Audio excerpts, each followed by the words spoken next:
একটি সুন্দর হাসি, পর্দার ওপারে লাখো মানুষের উন্মাদনা। কিন্তু ক্যামেরার ঠিক পেছনেই যদি লুকিয়ে থাকে লোড করা একটা পিস্তল। ১৯৭২ সাল, গোটা বিশ্ব তখন এক নতুন এবং নিষিদ্ধ নেশায় মেতে উঠেছিল। সেই নেশার নাম ছিল লিন্ডা লাভলেস। কিন্তু গ্ল্যামারের এই রঙিন পর্দার আড়ালে লুকিয়েছিল এমন এক বীভৎস অন্ধকার যা সাধারণ মানুষের কল্পনারও বাইরে। আজ আমরা সেই নির্মম সত্যের মুখোমুখি হব, জানব কিভাবে পর্নোগ্রাফির এই মায়াজাল একটি আস্ত প্রজন্মকে তিলে তিলে ধ্বংস করে দিচ্ছে এবং লিন্ডার সেই অভিশপ্ত জীবন থেকে আমাদের কি শেখার আছে।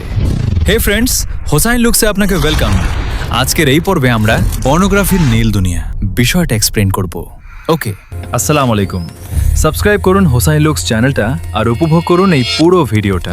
২০ বছরের এক সাধারণ তরুণী লিন্ডা সুজান বোরম্যান, ফ্লোরিডার আলো বাতাসে বেড়ে ওঠা এক মেয়ে, যার সাথে পরিচয় হয় চার্লস ট্রেনার নামের এক ব্যক্তির। লিন্ডা ভেবেছিলেন এটা হয়তো ভালোবাসা, কিন্তু তিনি জানতেন না তিনি আসলে এক পৈশাচিক ফাঁদে পা দিয়েছেন। চার্লস কেবল তার প্রেমিক ছিল না, সে ছিল লিন্ডার জীবনে সেই অন্ধকারের কারিগর। লিন্ডা একসময় বিশ্বাস করতেন যে ভালো মেয়েরা কখনো অশ্লীল কাজ করে না, কিন্তু তাকে সেই বিশ্বাস থেকে টেনে হিঁচড়ে বের করে আনা হয়। অস্ত্রের মুখে শারীরিক নির্যাতনের মাধ্যমে তাকে বাধ্য করা হয় পর্নোগ্রাফির জগতে পা রাখতে। ১৯৭২ সালে মুক্তি পায় ডিপ থ্রোট। সিনেমাটি এক অবিশ্বাস্য বাণিজ্যিক সাফল্য পায়। মাত্র এক সপ্তাহেই এটি কয়েক হাজার ডলার আয় করে নেয়। লিন্ডা লাভলেস নামটা তখন সবার মুখে মুখে।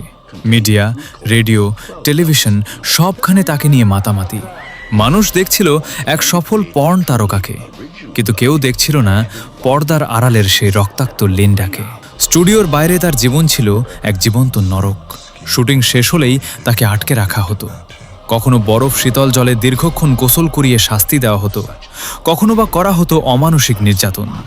তার উপার্জিত প্রতিটি পয়সা চলে যেত চার্লসের পকেটে, আর লিন্ডার জন্য পড়ে থাকতো কেবল গভীর ঘৃণা আর অপমান। কিন্তু লিন্ডার এই গল্প কেবল ৭১ বা ৭২ সালের নয়, এটি আজকের এই ডিজিটাল যুগের এক ভয়াবহ প্রতিচ্ছবি।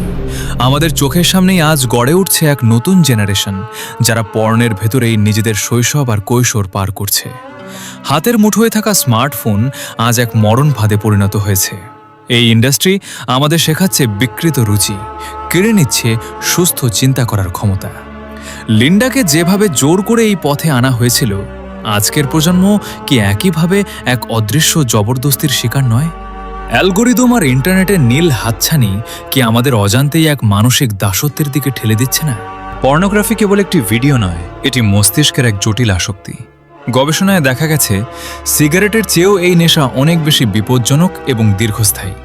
এটি মানুষের আবেগ অনুভূতিকে ভোঁতা করে দেয়, স্বাভাবিক সম্পর্কগুলোকে করে তোলে বিষাক্ত। লিন্ডা লাভলেস যখন বছরের পর বছর নির্যাতনের শিকার হচ্ছিলেন, তখন তার চারপাশের মানুষ কেবল তার অভিনয় দেখে হাততালি দিচ্ছিল। আজ আমরাও কি পর্দার ওপারের মানুষগুলোর দীর্ঘশ্বাস উপেক্ষা করে কেবল ক্ষণিকের আনন্দ খুঁজছি না? পর্ন ইন্ডাস্ট্রি মানুষের অসহায়ত্বকে গ্ল্যামারের মোড়কে বিক্রি করে, আর বিনিময়ে কেড়ে নেয় মানুষের সম্মান আর বিবেক। তবে এই অন্ধকার থেকে ফেরার পথ আছে। লিন্ডা পেরেছিলেন। দীর্ঘ ৬ বছরে সেই নরক যন্ত্রণা সহ্য করার পর তিনি পালাতে সক্ষম হন। তিনি বিয়ে করেন ল্যারি মার্কিয়ানোকে এবং তার বই অর্ডিলের মাধ্যমে বিশ্বকে জানান সেই নির্মম সত্যের কথা। তিনি পলিগ্রাফ টেস্ট বা মিথ্যা শনাক্তকরণ পরীক্ষায় অংশ নিয়ে প্রমাণ করেছিলেন যে তার প্রতিটি কথা সত্য ছিল। তিনি দেখিয়েছিলেন যে পর্নোগ্রাফি কোনো বিনোদন নয়, এটি একটি শোষণমূলক ব্যবস্থা। আজকের এই প্রজন্মের জন্য বার্তাটা খুব স্পষ্ট। আসক্তি কোনো সমাধান নয়, এটি একটি অসুখ। আপনি যদি এই চক্রে আটকে থাকেন, তবে মনে রাখবেন, মুক্তির প্রথম ধাপ হল সত্যকে স্বীকার করা। নিজের জীবন থেকে এই বিষাক্ত উপাদান সরিয়ে ফেলার জন্য প্রয়োজন কঠোর সংকল্প এবং সঠিক দিক নির্দেশনা। লিন্ডা তার জীবনের শেষ দিনগুলোতে পর্নোগ্রাফির বিরুদ্ধে লড়াই করে গেছেন। তিনি চেয়েছিলেন আর কোনো মেয়ের জীবন যেন এভাবে নষ্ট না হয়। দিন শেষে মনে রাখবেন, পর্দার সেই কৃত্রিম আলো আমাদের জীবনের অন্ধকার কাটাতে পারে না। সত্য হলো সেই দীর্ঘশ্বাস যা ভিডিওটি শেষ হওয়ার পর আমাদের একাকিত্বের মাঝে ফিরে আসে। পর্নোগ্রাফি কোনো জীবন নয়, এটি কেবল জীবনের ধ্বংসাবশেষ মাত্র। আজকের এই নীরবতা কি আপনার জীবনের আগামী দিনের আর্তনাদ হয়ে দাঁড়াবে, নাকি আজই আপনি সেই মরণ ফাঁদ ছিঁড়ে বেরিয়ে আসবেন? সিদ্ধান্তটা সম্পূর্ণ আপনার। কারণ জীবনের গ্ল্যামার ফুরিয়ে গেলেও যন্ত্রণার দাগগুলো চিরকাল থেকে যায়। নতুন হলে চ্যানেলটা অবশ্যই সাবস্ক্রাইব করে দিন। চাইলে কমেন্টে আপনার মূল্যবান বক্তব্য প্রদান করতে পারো। কথা হবে অন্য কোনো ভিডিওতে। আল্লাহ হাফেজ।